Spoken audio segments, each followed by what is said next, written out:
Éramos enemigos de Dios, que íbamos camino al infierno y ahora Dios nos promete lo que dice en Romanos capítulo 8, versículo 1. Por tanto, ahora no hay ninguna condenación para los que están en Cristo Jesús, los que no andan conforme a la carne, sino conforme al Espíritu. Si estás en Cristo, estás seguro. Si estás en Cristo es como cuando Noé estaba en el arca, estaba seguro. ¿Tú estás en Cristo? Gloria a Dios por eso, porque estás seguro. Estás seguro hoy y estás seguro por la eternidad. No significa que no habrán dificultades, no significa que no habrán pruebas, tribulaciones, las hay. Pero en medio de las tribulaciones Dios nos recuerda que Él está con nosotros, que estamos en Él. Qué hermoso es poder entonar alabanzas a nuestro Dios. Es hermoso el poder recordar que Él vive. Y si Él vive, nosotros también vivimos, porque en Él tenemos una vida nueva. Yo pienso que es algo que no podemos olvidar, amados hermanos, que el hecho de reunirnos como congregación, el hecho de estar aquí todos juntos alabando a nuestro Dios, nos animamos al recordar esas verdades que vienen de la palabra de Dios. El hecho de que Dios es el creador, el sustentador de todas las cosas, el hecho que Él es nuestro Dios, a Él adoramos, a Él servimos. Esa verdad yo creo que nos anima a cada día a vivir una vida agradecida y de servicio a nuestro Dios. Mi nombre es Melvin Martínez, para los que no me conocen. Por primera vez el día de hoy me toca compartir la palabra de Dios aquí en este lugar, en Iglesia Bíblica Sublime Gracia. Soy miembro de esta iglesia. Recientemente nos movimos de la Florida, como algunos ya saben, tenemos ya un año viviendo por acá. Y es un privilegio, amados hermanos, el poder compartir la palabra de Dios, pero al mismo tiempo recuerden que es una responsabilidad y por eso doy gracias a Dios por cada uno de ustedes que sé que ha estado orando por mí para que el Señor me use y pueda compartir su palabra con fidelidad, recordando, como decía un pastor, que cuando compartimos la palabra estamos de parte de Dios y delante de Dios. Es una responsabilidad, pero también es un privilegio. El tema de la predicación del sermón va a aparecer en la pantalla, es Noé, el justo, un nuevo comienzo, una nueva oportunidad. El texto, Génesis capítulo 9, versículo 1 al versículo 17, pero mientras usted busca el texto, quisiera dar un poco de contexto, cómo llegamos a este capítulo 9 y cómo llegamos, como vamos a leer, de una humanidad que iba creciendo a 8 personas nada más. Bueno, recuerde que después de la creación, capítulo 1, capítulo 2, viene el pecado, la caída. En el capítulo 3, la humanidad va creciendo, pero al mismo tiempo, ¿qué pasa? La maldad también va creciendo. Y como vemos en el capítulo 6, por ejemplo, en el versículo 5 específicamente, dice que el Señor vio que era mucha la maldad de los hombres en la tierra y que toda intención de los pensamientos de su corazón era solo hacer siempre el mal.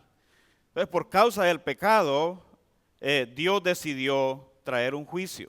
Ahora, muchos podrían pensar y muchos a veces se preguntan, ¿por qué? ¿Por qué Dios creó, el hombre cae, pero en el capítulo 6 el pecado va en aumento y Dios decide traer juicio? Y muchas veces la gente dice, Dios es injusto. No, Dios es justo. Dios siempre es justo y todo lo que hace está bien. Y aún al traer juicio, vemos la misericordia de Dios cuando le dice a Noé que construya un arca donde van a salvarse todos aquellos que entran en esa arca. Ahora es interesante porque vemos que solamente 8 personas entran en el arca, solo 8 personas se salvan, solo 8 personas cuyas esas personas estaban ahí porque confiaron en Dios, entraron en el arca porque confiaron en lo que Dios había dicho. Bueno, el arca, amados hermanos, no es otra cosa que una representación o un tipo de Cristo. Porque Cristo es el arca. El día de hoy, el que no esté en Cristo, un día va a venir el juicio final y si no estás en Cristo, no vas a tener salvación. Porque solo en Él hay esperanza, solo en Él hay salvación. Y bueno, Noé construyó el arca y cada martillazo que él está dando para construir el arca, él está predicando el evangelio. Él está predicando el evangelio de arrepentimiento. A Noé se le llama el pregonero de justicia. ¿Por qué? Porque cada vez, cada día que él estaba trabajando, construyendo el arca, porque venía un diluvio, él predicaba el evangelio. Las personas se reían de él. ¿Por qué? Porque nunca había llovido. Pasa lo mismo el día de hoy. Usted le dice a las personas, arrepiéntete porque Cristo viene, arrepiéntete porque el juicio es eminente. Un día esta tierra se va a terminar. Arrepiéntete y cree en Jesucristo para salvación. Y la persona, ¿qué pasa? Se ríen de usted. Pero es normal. Nosotros no hacíamos lo mismo antes cuando se nos predicaba el evangelio, nos reíamos, nos burlábamos y pensábamos, este está loco. Porque el evangelio es locura. Pero al mismo tiempo el evangelio también es salvación para todo aquel que cree. Y Dios dijo que traía un diluvio y trajo el diluvio. Y toda carne y todo animal en el que había aliento de vida murió, excepto aquellos que Dios ordenó que entraran en el arca, fueron los únicos que sobrevivieron. En el capítulo 8, la semana pasada el pastor nos compartía cuando las aguas retrocedieron y ya Noé y su familia pudo salir del arca. Y entonces llegamos a este capítulo 9, que voy a estar compartiendo nada más del versículo 1 al versículo 17. Quiero que vayan conmigo a ese capítulo y podamos entonces leerlo. Como dije, el tema es Noé el justo, una nueva oportunidad, porque Dios, amados hermanos, es un Dios de nuevas oportunidades. Yo quiero que usted vea aquí en este texto la misericordia de Dios, la gracia de Dios, la fidelidad de Dios, el amor de Dios. Usted puede ver en este texto, usted lo va a ver cuando lo leamos y en el momento que vaya desarrollándolo, que Dios muestra aquí su fidelidad, Dios muestra aquí su amor, Dios muestra aquí su gracia. Y no solamente con Noé y su familia, Dios muestra el día de hoy de la misma manera su gracia y su misericordia al salvar a todos aquellos que no merecemos. Porque si hoy estamos en Cristo, amados hermanos, no es porque nosotros seamos buenos, porque seamos mejores que los demás, sino porque Dios ha tenido misericordia de nosotros, porque ha tenido gracia de nosotros y no nos ha dado según lo merecemos. Claro está, Dios pide y demanda arrepentimiento. Dios pide y demanda fe en Jesucristo, el único Salvador. Sígame entonces la lectura de este capítulo 9 de Génesis. Dice la palabra de Dios, y Dios bendijo a Noé y a sus hijos, y les dijo, sean fecundos y multiplíquense y llenen la tierra.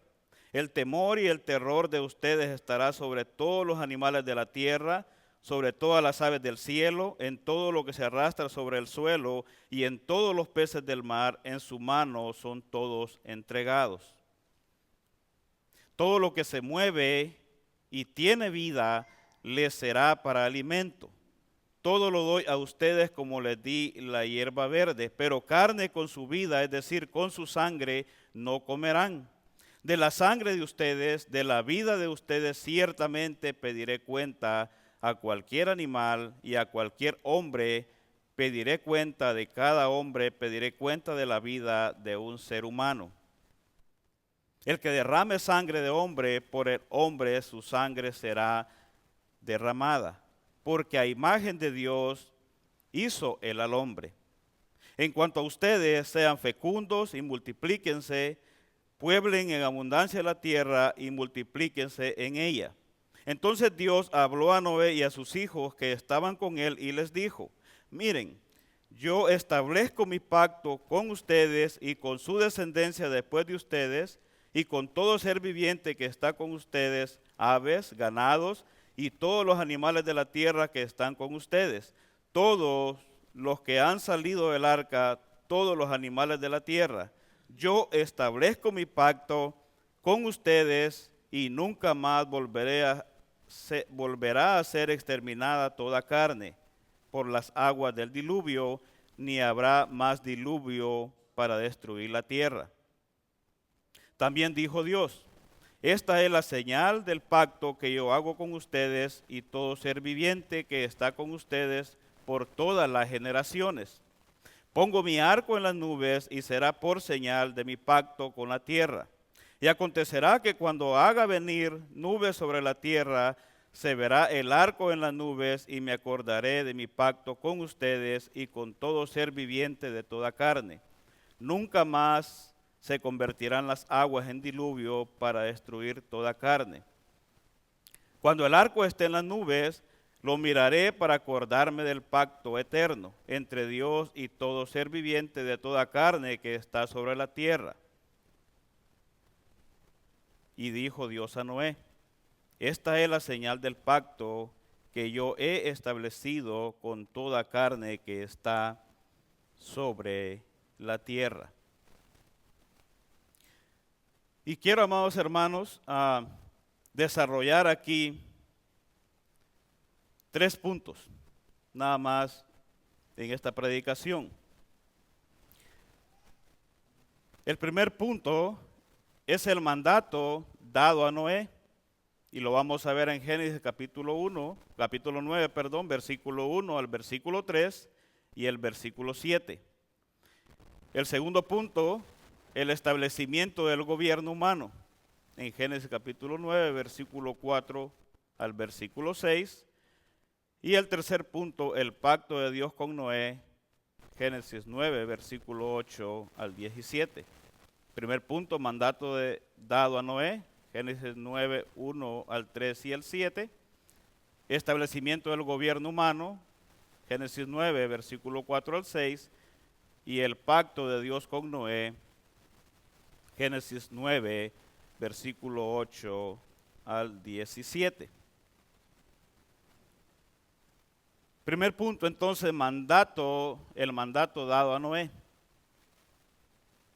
Dice la escritura ahí en el versículo 1, y Dios bendijo a Noé y a sus hijos y les dijo: sean fecundos y multiplíquense y llenen la tierra. Sean fecundos y multiplíquense y llenen la tierra. Este capítulo 9, amados hermanos, comienza con lo que al parecer es un recordatorio del mandato cultural dado en Génesis capítulo 1. Creo que, si usted recuerda, no hace mucho tiempo que se predicó acerca de Génesis capítulo 1. Si usted va conmigo a Génesis 1, versículo 26, en adelante, específicamente en el versículo 28, ve que ese versículo 28 comienza casi exactamente igual que el versículo 1 del capítulo 9. Dice: Dios los bendijo y les dijo: sean fecundos y multiplíquense, llenen la tierra y sométanla, ejerzan dominio sobre los peces del mar, sobre las aves del cielo y sobre todo ser viviente que se mueve sobre la tierra. Entonces, al parecer, si usted se fija y compara Génesis 1, 26 al 28 y Génesis 9, versículo 1, parece que el mandato es el mismo, es igual. Ahora yo quiero ver con ustedes que hay algunas diferencias. No en sí en el mandato, pero sí en lo que rodea al mandato que Dios da, en primer lugar en Génesis 1 a Adán y aquí en Génesis 9 a Noé.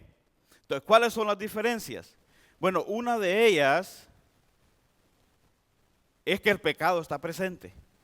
Cuando Dios le da este mandato a Adán, no había pecado aún. En el capítulo 1, capítulo 2 no había pecado. Pero aquí en el capítulo 9, cuando Dios le dice a Noé: sean fecundos y multiplíquense y llenen la tierra, ya había pecado. Claro, obviamente hay un gran cambio. ¿Por qué? Porque el pecado trajo como consecuencia la muerte, la separación del hombre espiritualmente de Dios. Dios saca al hombre del Edén. Obviamente el pecado trae una gran diferencia a la humanidad, no solamente al ser humano. Dios maldijo a la creación también. Todo lo que rodeaba a la creación, toda la humanidad fue maldita por causa del pecado. El pecado está presente. Esa es una gran diferencia. Y aunque el hombre sigue siendo y portando la imagen de Dios, eso no ha cambiado a pesar del pecado. El hombre sigue portando la imagen de Dios. Y aunque el hombre también aún sigue como administrador de la creación, se da cuenta que esta creación sufre el temor, el terror y la violencia. Mire lo que dice Volvemos ahí a donde estamos en Génesis 9. En el versículo 2 dice, el temor y el terror de ustedes estarán sobre todos los animales de la tierra. No vemos eso en el capítulo 1, versículo 26 en delante. No habla de ningún terror ni que los animales van a tener. Dios impuso el terror y el temblor de los animales porque vemos que a causa del pecado ha habido un cambio en la humanidad. Ya el hombre no tiene la capacidad que tenía de administrar, de sojuzgar, de someter, porque ha pecado. Hemos caído y el pecado trae como consecuencia que hayan ciertos cambios. Hay otro cambio interesante que vemos también ahí y es que su dieta ha cambiado. En el versículo 3 se nos dice, en Génesis 9, versículo 3 dice que todo lo que se mueve y tiene vida le será para alimento. Pero en el capítulo 1, 26 en delante dice que se le dio ¿qué? El hombre era vegetariano. Pasa de ser vegetariano ¿a qué? A ser carnívoro. Ese es un cambio. Y claro, obviamente, después del pecado, el hombre necesita otros nutrientes que vienen de la carne. Y obviamente Dios aquí entonces permite que el hombre pueda alimentarse con carne. Vemos aquí, amados hermanos, que Dios le permite al hombre comer carne de animales, pero también hay algo interesante que dice ahí, pero sin su sangre que representa la vida. Ahora eso lo vamos a ver un poquito más adelante, no tiene nada de oculto, no es nada, porque muchas veces textos como este se malinterpretan y hay grupos religiosos por ahí que no permiten, por ejemplo, que si una persona está muriendo se le haga una transfusión de sangre, porque dice que no comerás carne con su sangre, pero eso no tiene nada que ver relacionado con el hacer una transfusión de sangre de una persona que está muriendo, no tiene relación, pero textos como estos, mal interpretados, hacen muchas veces que una persona deje morir a su familiar porque se le prohíbe que se le hagan transfusiones de sangre, pero aquí no está hablando de eso y de alguna otra manera estas prohibiciones, amados hermanos, en el pueblo de Israel estaba preparando lo que eran los sacrificios de animales, los cuales eran necesarios para cubrir el pecado y los cuales también apuntaban al sacrificio perfecto que es Jesucristo, quien iba a derramar su sangre en la cruz del Calvario, una solamente para perdón de nuestros pecados. Ahora, los sacrificios que el pueblo de Israel hacía tenían que hacerlo una y otra vez porque no podían perdonar el pecado, cubrían el pecado. Y según los historiadores cuentan, eran ríos de sangre porque se degollaban animales una y otra vez para el sacrificio, para tapar el pecado, pero todo eso recordaba al pueblo de Israel, amados hermanos, que un día iba a venir un Salvador. Aquel Salvador que se prometió en Génesis capítulo 3, versículo 15, de aquel que se habla que iba a aplastar la cabeza de la serpiente y que la serpiente le iba nada más a qué, a morder el calcañal, porque en la cruz sí, Cristo sufrió, Cristo murió en la cruz, pero al Él morir, amados hermanos, derramó su sangre, lo cual significa que Él dio su vida para perdón de nuestros pecados, para que todo aquel que ponga su confianza en Él tenga vida eterna, tenga vida hoy, pero tenga vida eterna con Él por toda la eternidad. Estos textos, amados hermanos, nos deben llevar a ¿qué? A Jesucristo. Nos deben llevar a recordar que así como se prometió en el Antiguo Testamento que vendría el Mesías, que vendría un Salvador, lo vemos en el Nuevo Testamento que esa ha sido una realidad para nosotros hoy en día. Como podemos ver, amados hermanos, el propósito de Dios es preservar la vida en la tierra. Dios le dice a Noé que meta los animales en parejas, 2 parejas de animales creo que inmundos, 7 parejas de animales limpios, porque el pastor explicaba la semana pasada, eran necesarios los animales para el sacrificio. Dios no hace nada al azar, Dios no hace nada sin ningún propósito, Dios tenía todo planeado de la forma correcta, pero vemos claramente que el propósito de Dios es preservar la vida. ¿Y cómo podemos ver no solamente en este texto, sino si vamos un poco atrás a Génesis capítulo 6, versículo 18 al versículo 21, ya Dios le recuerda o le dice a Noé que va a establecer un pacto con él. Génesis capítulo 6, versículo 18 al 21 dice, pero, dice Dios, estableceré mi pacto contigo. Entrarás en el arca tú y contigo tus hijos, tu mujer, las mujeres de tus hijos y todo ser viviente de toda carne. Meterás 2 de cada especie en el arca para preservarles la vida contigo. ¿Ve? Para preservarles la vida contigo. Macho y hembra serán, de las aves según su especie, de los animales según su especie y de todo reptil de la tierra según su especie. 2 de cada especie vendrán a ti para que les preserves la vida. Y tú toma para ti de todo alimento que se come y almacénalo y será alimento para ti y para ellos. El propósito de Dios era preservar la vida. ¿Por qué? Era necesario porque de ahí vendría el Mesías. Todo este texto, todo lo que vemos aquí, el hecho de la orden de sean fecundos, multiplíquese, llene la tierra, tiene un propósito mayor. No es simple y sencillamente hay una tierra que poblar, hay que llenarla, sí, pero más allá de eso hay un propósito mayor y es que de ahí, de esas vidas que Dios estaba preservando, saldría el Mesías. Dios salva a Noé, dice a sus hijos, a sus esposas, pero ahí está Sem, Cam y Jafet. Y de Sem, de esa descendencia, de esa línea, vendría el Mesías. Vemos después a Abraham, vemos después a Isaac, luego a Jacob, y usted va trazando la línea hasta que viene el Mesías. El plan de Dios desde el principio era que de ahí saldría el Mesías. Ahora entonces, amados hermanos, vemos aquí que la orden es fructificarse, multiplicarse, o sean fecundos, llenen la tierra, es decir, tener familia y procrear en abundancia. Ahora la orden sigue siendo igual. El día de hoy, tristemente, vemos que muchas parejas se casan y no quieren tener hijos. Y muchas veces las excusas que se ponen, no, porque mi cuerpo y que me voy a desvelar y que mi agenda y mi no sé qué. Bueno, esas no son excusas para no tener una familia, porque lo normal es que un hombre y una mujer se casen y tengan hijos. El tener mascotas está bien, pero no son hijos, recuerde, las mascotas no son hijos. Dios puso su imagen y semejanza en el hombre, no en los animales. No está mal que tengan mascotas y tristemente hay personas que por ahí le dicen hijos a las mascotas. Mire, por favor no haga eso. No son hijos. Está bien, usted los quiere mucho y es verdad. Mi hermana tiene 2 en la casa y los adora. Y aún yo los quiero mucho, pero no son hijos. Dios en el plan divino estableció que el hombre y la mujer se casen y tengan.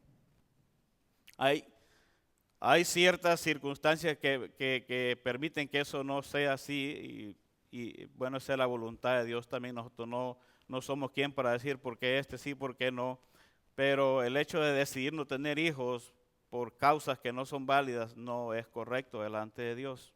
Al mismo tiempo, el multiplicarse y fructificar tiene responsabilidades. También no simplemente tengo hijos porque Dios dijo que tenga y hay que ver quién los alimenta, quién los cría, quién los disciplina. No, hay una responsabilidad también como padres y como madres de criar a esos hijos de la manera correcta en la disciplina y amonestación del Señor. Ahora, cuando vemos esta orden, cualquiera podría preguntarse, ¿por qué fructificar y multiplicarse si ahora el hombre es tan pecador? ¿Sí o no? Está Noé y su familia y ellos saben que la causa del diluvio fue por causa del pecado. La humanidad fue en aumento, el pecado aumentó, Dios trajo el diluvio como castigo. Y se podría preguntar, ¿pero por qué nuevamente la orden de fructificar y multiplicarse?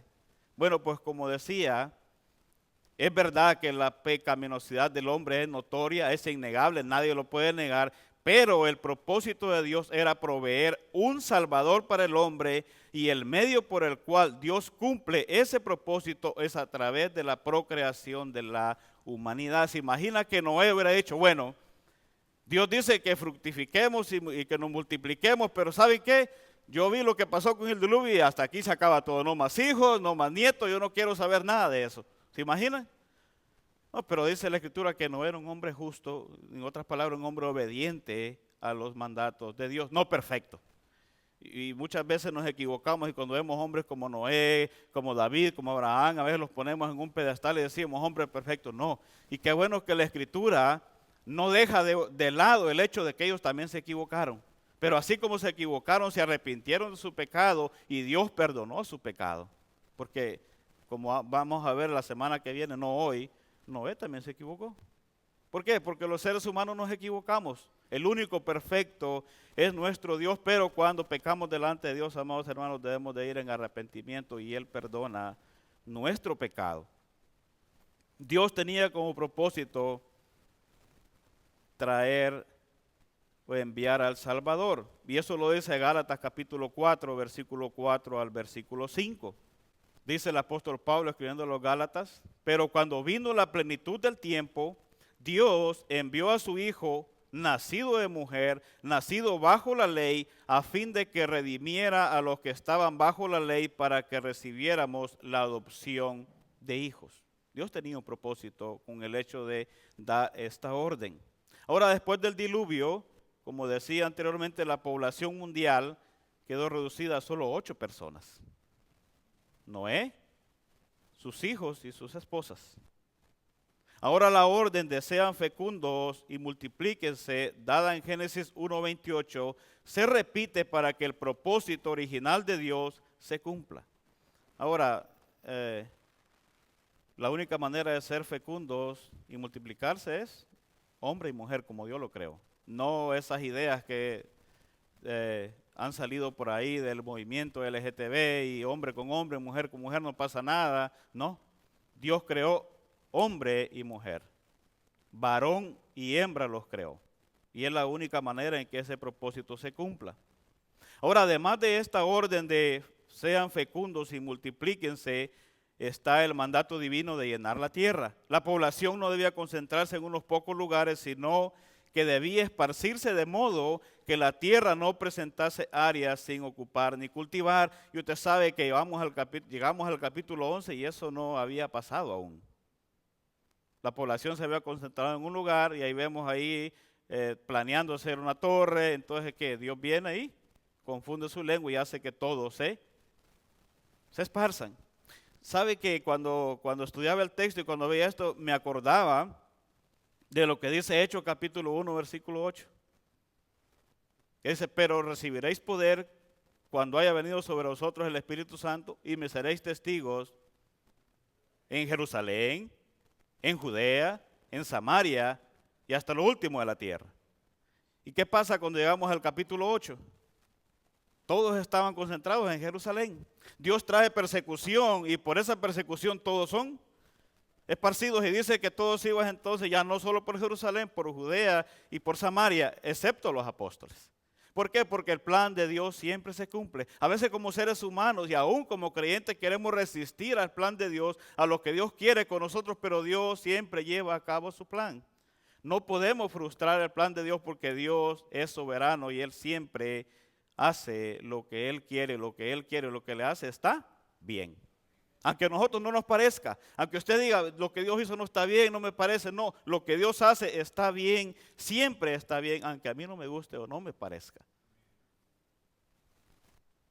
Es sorprendente, amados hermanos, que después del diluvio ya no se incluye la orden de someter y ejercer dominio sobre la tierra. Si usted ve Génesis 9:1 en delante, no hay por ninguna parte que diga ejerce dominio, somete. ¿Por qué? Porque ya el hombre ya ha perdido esa capacidad por causa del pecado. Como ve, el pecado es algo serio. El pecado no se puede tomar a la ligera porque trae serias consecuencias. Y no solamente antes, sino el día de hoy, aún hoy que estamos en Cristo, el pecado trae serias consecuencias. ¿Dios perdona? Claro que sí, pero aún hay consecuencias. Si no, pregúntele a David. ¿David se arrepintió? Sí, pero trajo serias consecuencias. No es para tomarlo a la ligera. Qué bueno, amados hermanos, que a pesar de que Adán pecó, ya Noé no tenía la capacidad de sojuzgar y someter la tierra, hay alguien que sí va a hacer eso un día. El gobierno perfecto de la tierra lo hará el Mesías, el postrer Adán, el hombre perfecto. Y lo vemos eso en Salmos 72:11, que dice, y póstrense ante él todos los reyes de la tierra, sírvanle todas las naciones, porque él sí es el rey de reyes y señor de señores, porque él es el único que puede gobernar perfectamente. Génesis 9:2, versículo 2 de Génesis 9 dice, el temor y el terror de ustedes estará sobre todos los animales de la tierra, sobre todas las aves del cielo, sobre todo lo que se arrastra sobre el suelo y en todos los peces del mar, en su mano son todos entregados. Como decía, después del diluvio y por causa del pecado, Dios tuvo que imponer que todo animal sintiera temor y terror del hombre, pero antes de la caída los animales estaban voluntariamente sujetos al hombre. Por lo tanto, esta es otra de las maneras como Dios nos recuerda nuestro pecado y cómo ha manchado y dañado la imagen de Dios en nosotros.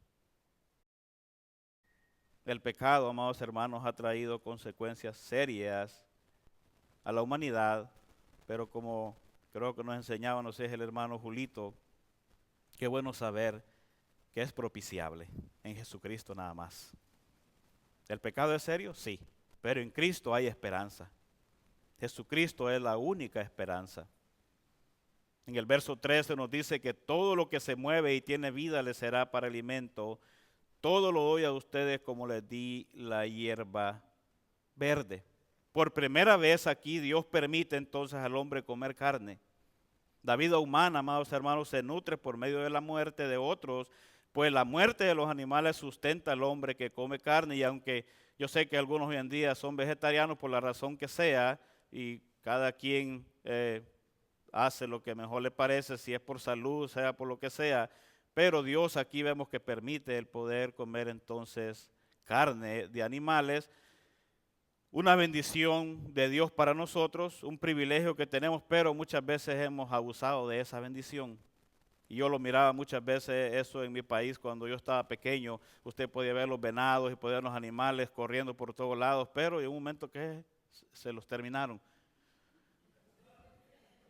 Y muchas veces simple y sencillamente por deporte. No era porque había necesidad de comer carne, no había de otra manera, había que matar un venado y comerlo. No, muchas veces era matar el venado y dejarlo muerto por allá. Mi abuelo, en la propiedad de mi abuelo había un solo venado, que era el único que había quedado. Y mi abuelo decía, voy a cuidar a este venado, a que crezca. Y un día, y el venado, no, lo mataron. Porque a veces, muchas veces como seres humanos, perdemos de vista las bendiciones de Dios y abusamos de esa bendición. Me gusta la forma como aquí en Estados Unidos se trata con lo que es la caza de animales. Tienen temporadas para cazar animales y solamente, por lo menos yo sé que en los venados los cazan los varones, no cazan a las hembras. Pero usted puede ver que cuando va por la calle, usted puede ver las hembras a la orilla de la calle porque ellas no tienen temor. Sabe que ellas no son blanco fácil, pero los varones son los que supuestamente es permitido cazar. Y hay temporada, o sea, de alguna u otra manera hay regulaciones en ese sentido. En nuestros países no. En nuestros países no hay ninguna regulación. Con la pesca es lo mismo aquí. Hay ciertas regulaciones, tiene que tener permiso. Si el pescado es muy pequeño, usted no lo puede llevar. Si tiene que ser un tamaño más o menos regular, si no es prohibido, si lo agarra alguien de los que anda ahí checando, le puede poner una multa. En otros países no hay nada de eso. Y muchas veces se abusa de esa bendición que tenemos de parte de Dios. El segundo punto entonces es el establecimiento del gobierno humano. Génesis capítulo 9, versículo 4 al versículo 6. Dice en el versículo 4, pero carne con su vida, es decir, con su sangre, no comerán. De la sangre de ustedes, de la vida de ustedes, ciertamente pediré cuenta.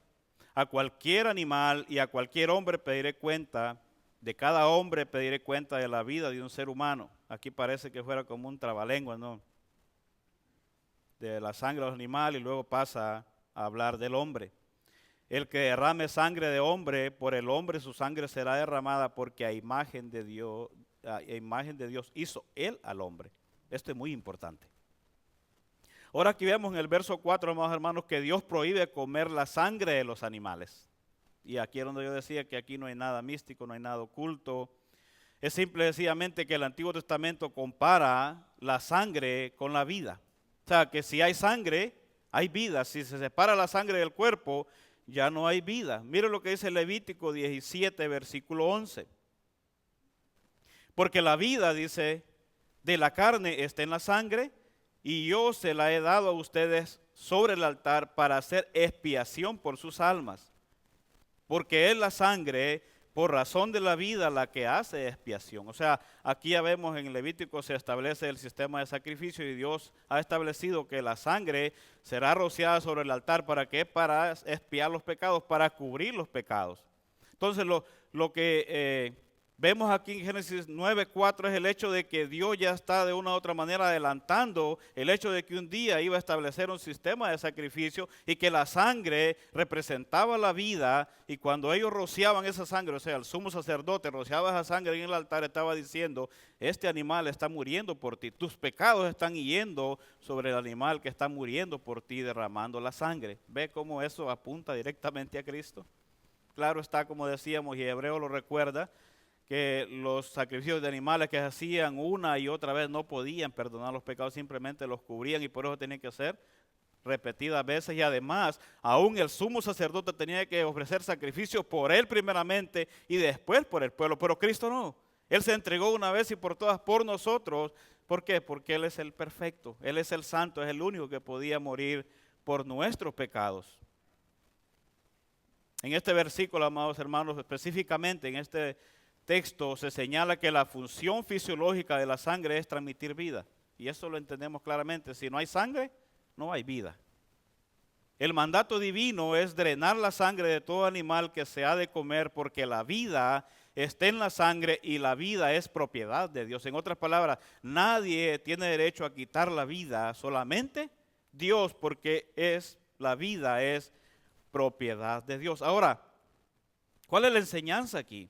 El centro concreto, hermanos, de esta prohibición de no comer sangre es que el hombre puede comer carne siempre y cuando no tenga sangre, es decir, la vida representada por la sangre, porque el hombre no tiene derecho a tomar la vida, pues la vida es propiedad de Dios. Y lógicamente usted no ve ahora por ahí en las tiendas a la persona, véndame un vaso de sangre, ¿verdad que no? Es algo lógico que no se come un animal con sangre, no se come la carne con sangre.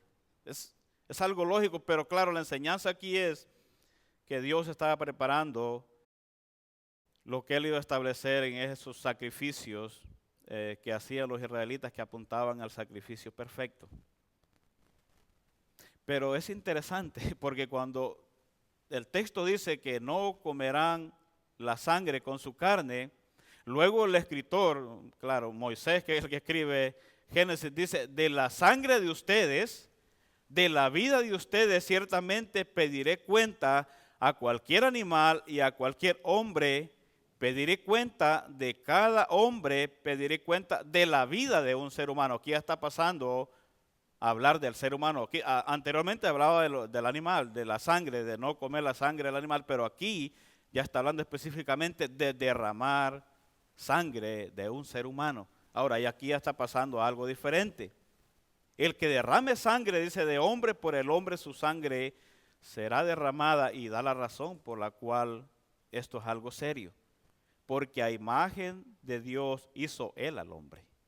Ahora, lo que vemos aquí, amados hermanos, es que Dios de alguna manera está estableciendo el gobierno humano.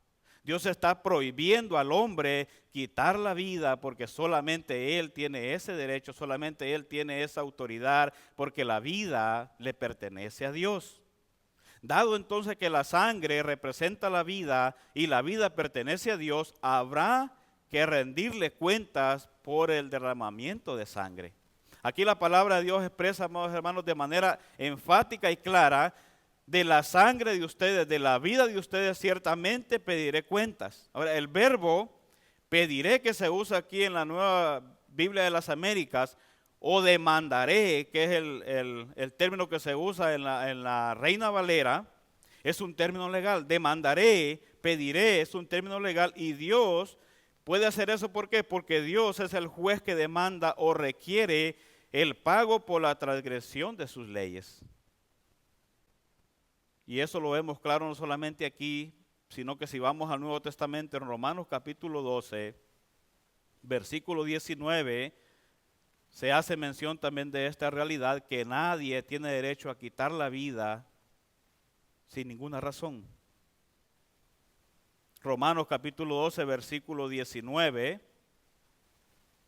dice: amados, y este texto está en el contexto de los deberes cristianos. De hecho, Romanos 12 comienza hablando de qué forma se debe orar al Señor. Presentar nuestro cuerpo de sacrificio agradable a Dios, que es vuestro culto racional. Dice el apóstol Pablo: no os conforméis a este siglo, sino renovaos.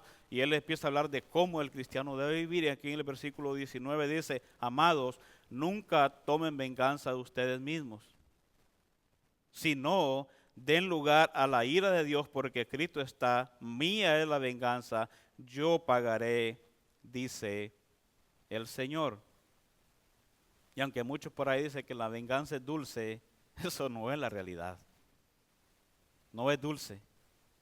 Y Dios dice: no os venguéis vosotros mismos, porque mía es la venganza. O sea que no hay ninguna razón por la que nosotros podamos quitarle la vida a un ser humano, porque solamente Dios tiene derecho de hacerlo. Y como dice el texto, el pago de la deuda es seguro. Dios no lo pasará por alto. Ahora, ¿qué es lo que sucede aquí? Al parecer, antes del diluvio no había un gobierno humano formal. La violencia llegó a ser la característica de la sociedad antediluviana. No había leyes, no había nada, cada quien hacía lo que quería.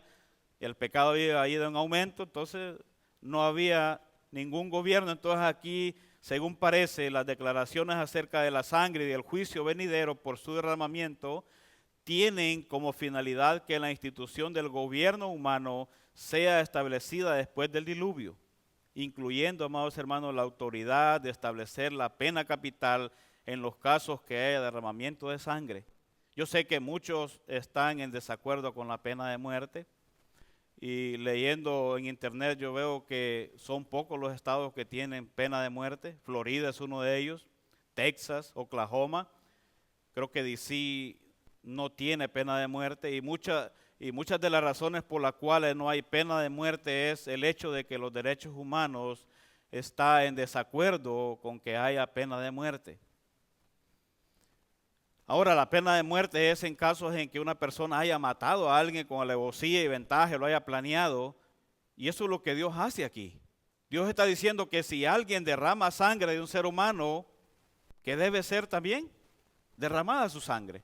¿Por qué? ¿Cuál es la finalidad de Dios acá? La finalidad de Dios, amados hermanos, sigue siendo la misma: preservar la humanidad y preservar el orden. Muchas veces nos quejamos del gobierno, muchas veces no queremos y vemos al policía y decimos: ahí está el policía, pero el policía tiene un propósito ahí. Él está para salvaguardar el orden y para que todo marche de la manera correcta, porque imagínense qué sería un mundo, una sociedad sin policía, sin gobierno, sin alcaldes, que ninguno de ellos es perfecto, claro está, pero tienen un propósito. Y Dios mismo es el que establece el gobierno, porque tiene el propósito de salvaguardar y de llevar a juicio o a castigo a aquellos que estén cometiendo pecado, que estén cometiendo el mal, que estén haciendo lo que no es correcto. Aunque la forma, amados hermanos, particular de gobierno puede variar y lo sabemos, el hecho es que el gobierno es establecido por Dios para que haya un orden. Mismo Pablo, escribiendo a los Romanos, en el capítulo 13, versículo 1 al versículo 4, nos habla de esta realidad. Y como cristianos tenemos que estar conscientes de esto, que debemos respetar las autoridades. Romanos capítulo 13, versículo 1 al versículo 4. Sométase, dice el apóstol Pablo, toda persona a las autoridades que gobiernan, porque no hay autoridad sino de Dios, y las que existen por Dios son constituidas. Por tanto, el que resiste a la autoridad, a lo ordenado por Dios, se ha opuesto, y los que se han opuesto recibirán condenación sobre sí mismos, porque los gobernantes no son motivo de temor para los de buena conducta. Entonces, si estoy haciendo lo correcto, ¿por qué temer? Claramente dice que los gobernantes no son motivo de temor para los de buena conducta, sino para el que hace el mal. ¿Deseas pues no temer a la autoridad? Haz lo bueno y tendrás elogios de ella, pues es para ti un ministro de Dios para bien. Pero si haces lo malo, teme, porque no en vano lleva la espada, pues es ministro de Dios, un vengador que castiga al que practica lo malo. Ahora, esto de llevar la espada también nos indica que es algo serio, porque la espada, ¿para qué se usa? No es para hacer manicure, no es para arreglarse las uñas de los pies, porque no. La espada tiene símbolos que de autoridad, de juicio, de castigo. No es un adorno, no es algo que sea bonito en la cintura, no, es algo, la espada significa que es alguien que está en autoridad, y si hay alguien que está en autoridad es porque Dios lo ha puesto ahí, y como dice el texto aquí de Romanos, ¿es para qué? Para castigar al que hace el mal. Si haces el bien, no debes temer, dice Pablo. ¿Por qué? Porque no, la autoridad, claro, a veces sabemos que se equivocan, como decimos, no son perfectos, pero lo lógico es que la autoridad castiga a aquel que hace lo malo. El mismo Señor Jesús, en Mateo 26, versículo 52, cuando él va a ser arrestado, está ahí el apóstol Pedro, que el apóstol Pedro era cosa seria, y cargaba su espada, y le cortó la oreja al siervo. Y dice en Mateo 26, 52, vuelve tu espada a su sitio, porque todos los que tomen la espada, a espada perecerán. Está hablando también acerca de que si tú matas a alguien, no esperes que te den 5 días en prisión. Si tú matas a alguien, no esperes que te den cárcel por casa, por ejemplo, que son cosas que suceden en nuestros países, tristemente, que la ley no se aplica correctamente como debería ser. Ahora, la pena de muerte vemos entonces claramente que Dios la estableció, Dios la permitió, y en los casos en que una persona asesina a otra, la pena de muerte es correctamente aplicada. Siempre y cuando tiene que ver investigaciones antes de llevar a cabo ese juicio. ¿Saben ustedes que hay personas que están en contra de la pena de muerte, pero están a favor del aborto? Hay muchas. Defienden a aquellas personas que mataron a alguien y no puedes quitarle la vida porque no tienes derecho de hacerlo, pero están de acuerdo con el aborto, porque tristemente muchas personas creen que el aborto no es asesinato. No, sí es asesinato, porque hay una vida ahí. Y como cristianos, amados hermanos, debemos de ser firmes en estas verdades. ¿Por qué? Vienen las elecciones. Cuando vamos a votar, todo aquel que puede votar debe de pensar claramente en cuáles son las propuestas que traen cada candidato. Y como decimos claramente, no vamos a elegir al mejor, pero vamos a elegir al menos peor. Pero sí sabemos que si está a favor del aborto, si está a favor del movimiento LGTB, si está a favor de todas esas barbaridades que ellos han inventado, no está bien votar por esas personas. Aún a veces como cristianos y somos inmigrantes en este país, porque algún candidato apoya a los inmigrantes, no importa todo lo demás que traiga, decimos, oh, no, ese es el bueno, ¿por qué se va a ayudar a los inmigrantes? No pienses de esa manera, piensa en votar por aquel candidato que traiga ideas que concuerden con la palabra de Dios. No va a ser perfecto en todo lo que él piense, pero el aborto es algo crucial. No puedes votar por alguien que está de acuerdo con el aborto. No importa si en la semana 4, en la semana 6, en la semana 12, no importa, el aborto no está bien delante de Dios, es asesinato. Y dicen las estadísticas que han habido más muertes por aborto que en las guerras. Imagínense usted, solo haga números, por ahí yo no soy bueno con estadísticas, pero supuestamente según las estadísticas han habido más muertes por aborto que en todas las guerras que han habido en Estados Unidos. Imagínense cuánto aborto ha habido. Y son tan culpables los que están de acuerdo con esas leyes como aquellos que practican en los hospitales esos abortos. Tristemente es la realidad, pero Dios no está de acuerdo con eso. La pena de muerte, amados hermanos, es divinamente ordenada Esta ordenanza es básica y es establecida para salvaguardar adecuadamente la raza humana. Y si la ley se cumple de manera correcta, el que hace lo malo va a temer. Pero si el que hace lo malo sabe que va a hacer lo que le dé la gana y va 2 días a la cárcel y sale como si nada, sigue haciendo lo mismo. ¿Por qué? Porque no hay leyes que reduzcan la criminalidad. Ahora, la finalidad de Dios aquí también y el propósito de Dios es el hecho de que Dios hizo al hombre a su imagen. Dios prohíbe el hecho de que alguien asesine a otro ser humano porque Dios hizo al hombre a su imagen y semejanza. No podemos despreciar a los demás, no podemos ver diferente a los demás. Y ya no estoy hablando aquí solamente de asesinato, porque si vamos al Nuevo Testamento, dice que si tú le dices estúpido, una ofensa a otra persona, dice que tú ya lo estás asesinando en tu corazón. No podemos ver de manera diferente a los demás porque todos hemos sido creados a la imagen de Dios.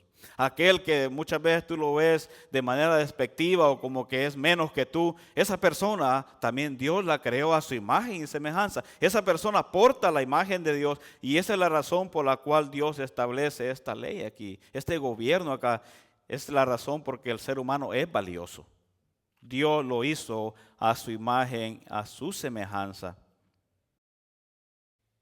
El que asesina a un ser humano destruye la imagen de Dios. De ahí el mandato en la ley de Moisés, en Éxodo 20, no matarás. En los 10 mandamientos vemos ahí que dice no matarás.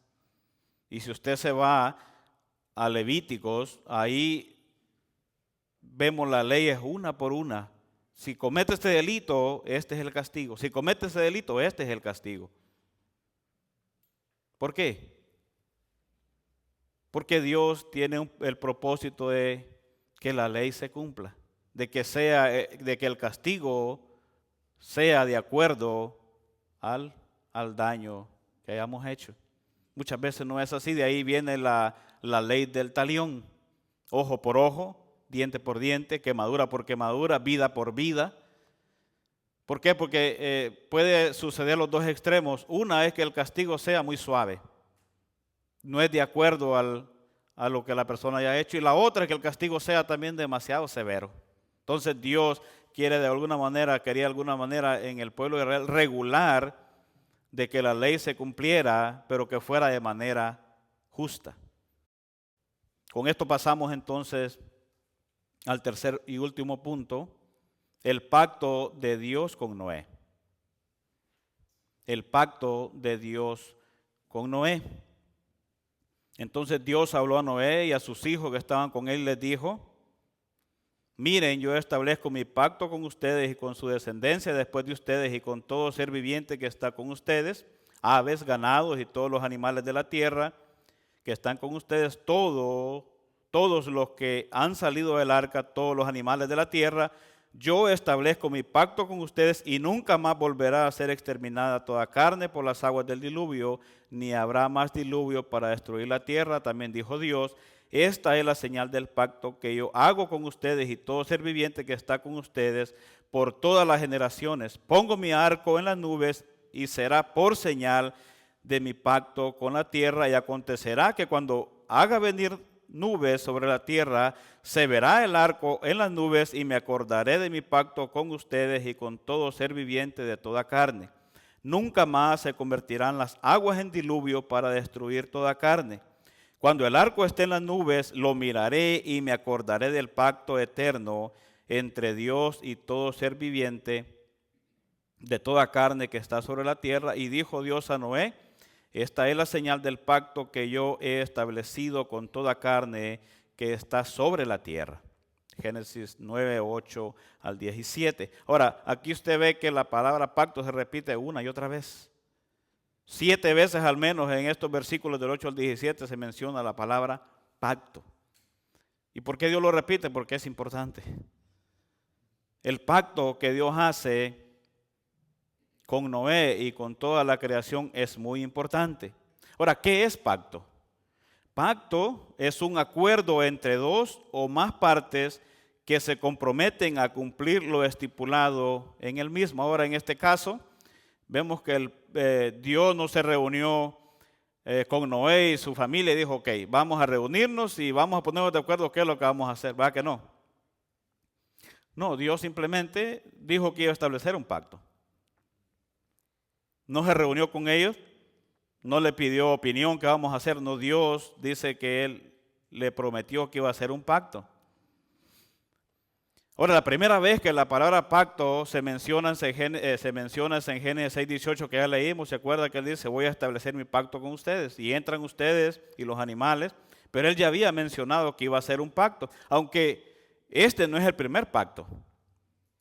El primer pacto es el pacto con Adán. Y ahí está el pacto con Noé. Luego está el pacto con los israelitas. Luego está el pacto con Abraham. Luego está el pacto con David. Y luego está el nuevo pacto.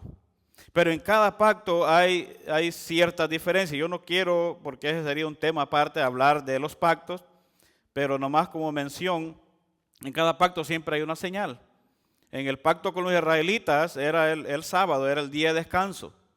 En el pacto con Abraham había que la circuncisión y usted ve que siempre hay señales. Dios pone una señal. Y no es porque a Dios se le olvida, porque dice que cuando ve el arco, dice que Él se va a recordar del pacto. No, Dios no se le olvida. ¿Por qué?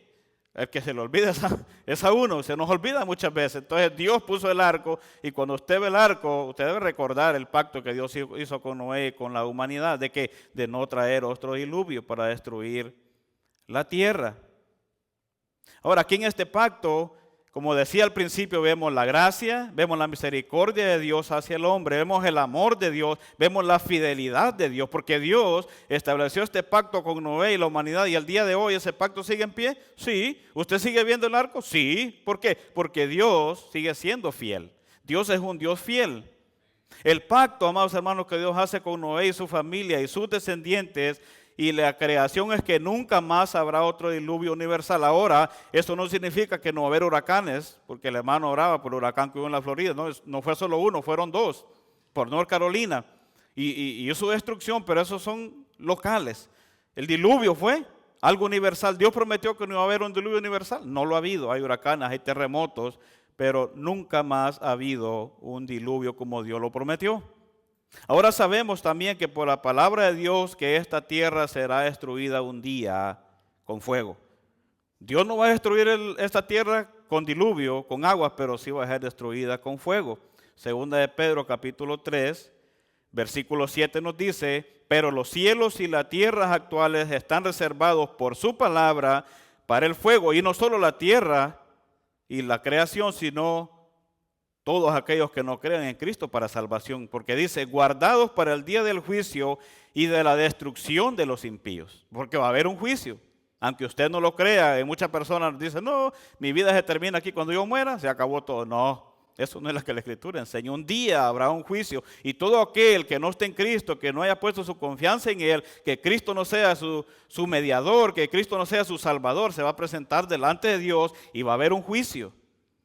Y ya sabemos que todo aquel que no está en Cristo va a ir al infierno, va a ir a condenación eterna. Y eso no es algo que la Escritura lo pinta como algo hermoso. En los evangelios se habla que es un fuego que nunca se apaga. Es un castigo que va a estar, porque muchas personas piensan, sí, bueno, voy a estar muerto, no voy a sentir. No, la Escritura dice que vas a estar consciente. Y vas a estar en castigo una y otra vez, y no vas a poder morir. Porque es un castigo, se llama castigo eterno. Pero la vida también es vida eterna. Vas a tener vida en abundancia, vida para siempre, estando en la presencia del Señor. ¿Eso no es hermoso? Eso es lo más hermoso que podamos escuchar el día de hoy. Y mucho más sabiendo que no lo merecemos, que la salvación es un regalo de Dios, que la salvación es por gracia, que no hemos hecho nada para merecerlo, que todo depende de Dios. Es algo hermoso el pensar en esas verdades, en que un día estaremos por la eternidad con nuestro Señor. Para terminar, unas características de este pacto. En primer lugar, ese pacto es concebido y establecido por Dios mismo. No le pide permiso a nadie, qué vamos a hacer. De hecho, lo dice ahí en el versículo 9. Miren, yo establezco mi pacto con ustedes y con su descendencia después de ustedes. Yo, dice Dios, yo lo establezco. ¿Es con ustedes el pacto? Sí. Con su descendencia sí, pero yo lo establezco. O sea, la idea fue de Dios, Él fue quien lo estableció. Segunda característica, este pacto tiene un alcance universal. No solo incluye a Noé y a su familia, porque no solo le dice este pacto es con ustedes y la familia, sino con su descendencia, con todo ser viviente, con toda la creación. Entonces es un pacto que tiene alcance universal. Otra característica es que este pacto es incondicional. No hay ninguna condición, no hay ningún mandamiento, no hay ningún requisito añadido que pueda considerarse como una condición sobre la cual dependa la gracia derramada. Por eso decimos que es un pacto de gracia. De modo que la idea de quebrantar el pacto no vendría al caso. No hay ningún mandamiento. Dios no le dice, si no haces esto, se acaba el pacto. No, es incondicional. Otra característica es que Dios es quien asume la responsabilidad total en este pacto. No hay contribución humana necesaria para el cumplimiento del mismo. Dios hace el pacto y Él mismo lo establece. La señal del pacto, ese arco iris en las nubes, es establecida y es puesta por Dios. Dios no le dice a Noé, agarra una punta del arco aquí y otra punta y lo ponemos. Y no, Dios es el que pone la señal. Dios se encarga de establecer el pacto. Dios se encarga de poner la señal de manera soberana. Ahora, el arco en las nubes, amados hermanos, tiene como propósito dar testimonio de la fidelidad de Dios que la vemos hoy en día. El hombre no ejerce ningún control sobre esa señal. Es interesante saber, no se usa hoy muy a menudo, pero el arco en la antigüedad era un instrumento o arma de guerra. Pero Dios lo usa como un instrumento de paz y si usted se fija, el arco está apuntando hacia el cielo, no hacia la tierra. De la misma manera, amados hermanos, la cruz, que era un instrumento de tortura y la forma más cruel de dar muerte a un criminal, nos recuerda que ahí en la cruz, nuestro Señor, nuestro Salvador Jesucristo llevó nuestro pecado y Dios derramó su ira sobre su Hijo unigénito para que todo aquel que en Él crea no se pierda, mas tenga vida eterna. Mediante la muerte, la resurrección de nuestro Señor, tenemos paz para con Dios. Éramos enemigos de Dios, que íbamos camino al infierno y ahora Dios nos promete lo que dice en Romanos capítulo 8, versículo 1. Por tanto, ahora no hay ninguna condenación para los que están en Cristo Jesús, los que no andan conforme a la carne, sino conforme al Espíritu. Si estás en Cristo, estás seguro. Si estás en Cristo es como cuando Noé estaba en el arca, estaba seguro. ¿Tú estás en Cristo? Gloria a Dios por eso, porque estás seguro. Estás seguro hoy y estás seguro por la eternidad. No significa que no habrán dificultades, no significa que no habrán pruebas, tribulaciones, las hay. Pero en medio de las tribulaciones Dios nos recuerda que Él está con nosotros, que estamos en Él.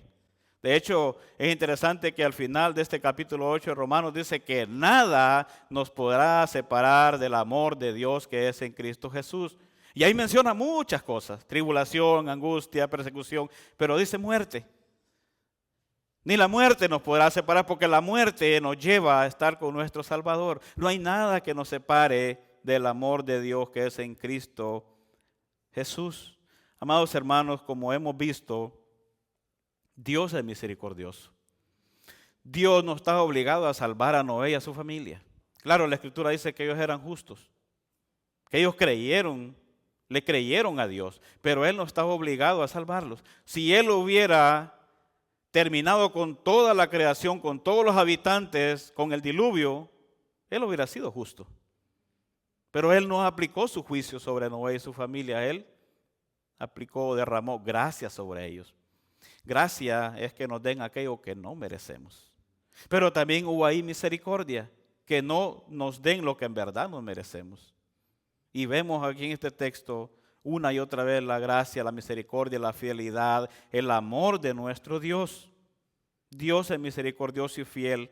Y así como preservó la vida de Noé y su descendencia, ha prometido que preservará a su pueblo. Juan capítulo 10, versículo 27, versículo 28. Dice, mis ovejas oyen mi voz, yo las conozco y me siguen. Yo les doy vida eterna y jamás perecerán y nadie las arrebatará de mi mano. Eso es certeza, eso es confianza. Eso da paz a nuestro corazón. También, así como Dios ordenó a Noé y a sus hijos, sean fecundos y multiplíquense y llenen la tierra, se nos ha ordenado a nosotros hoy no solamente en multiplicarnos físicamente, sino también espiritualmente. Y eso lo vemos en la gran comisión. Mateo 28, versículo 18 al 20 dice, acercándose Jesús les dijo, toda autoridad me ha sido dada en el cielo y en la tierra. Vayan pues y hagan discípulos de todas las naciones, bautizándolos en el nombre del Padre y del Hijo y del Espíritu Santo, enseñándoles a guardar todo lo que les he mandado. Y recuerden, yo estoy con ustedes todos los días hasta el fin del mundo. Alguien decía, todos los días y todos los minutos y todas las horas, porque Él siempre está con nosotros. Claro, aquí hay una responsabilidad de parte nuestra.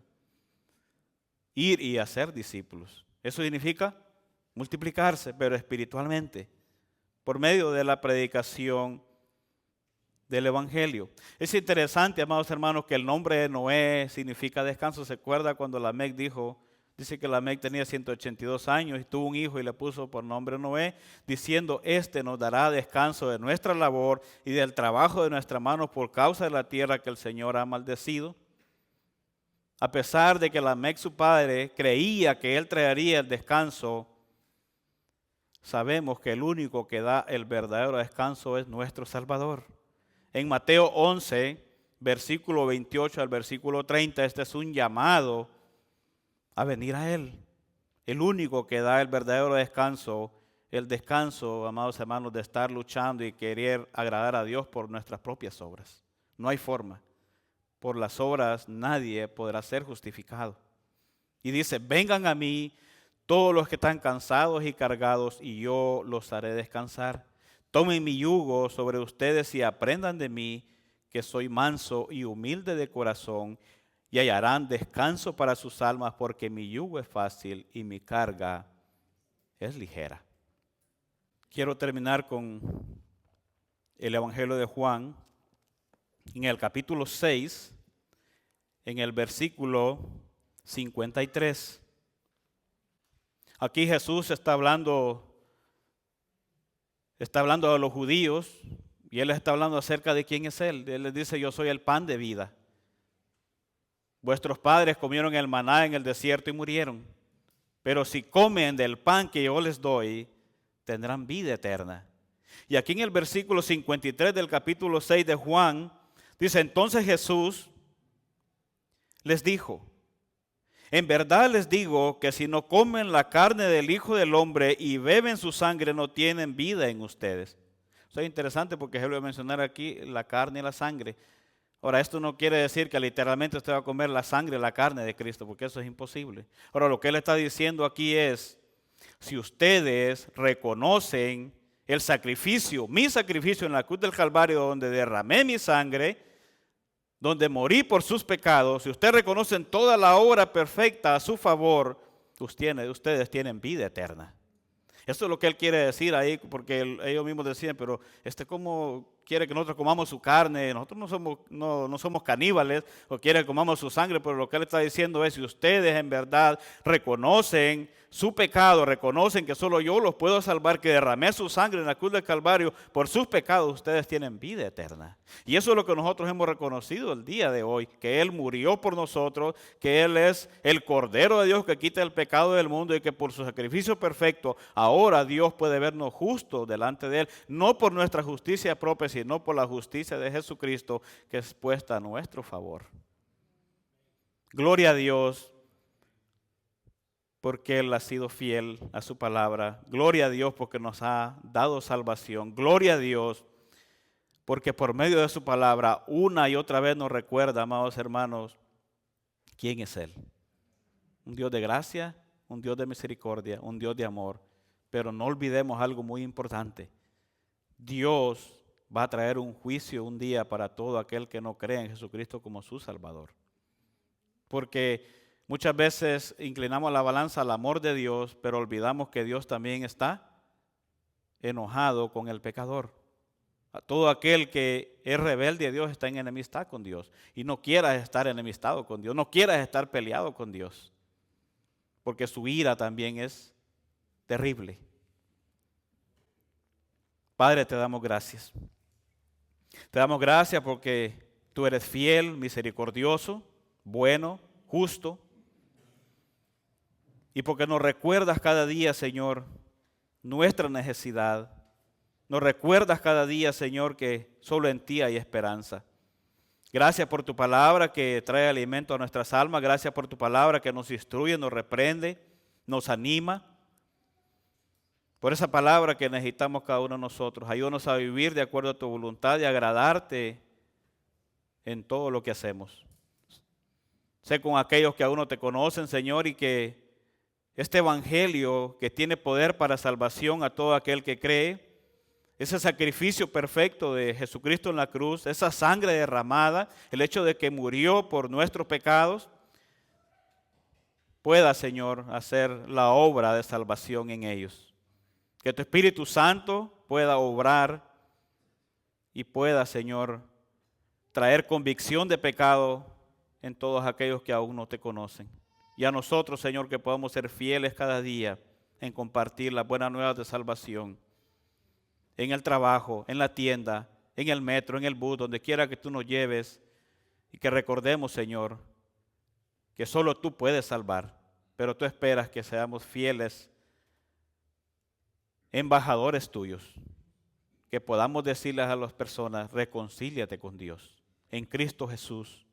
Amén.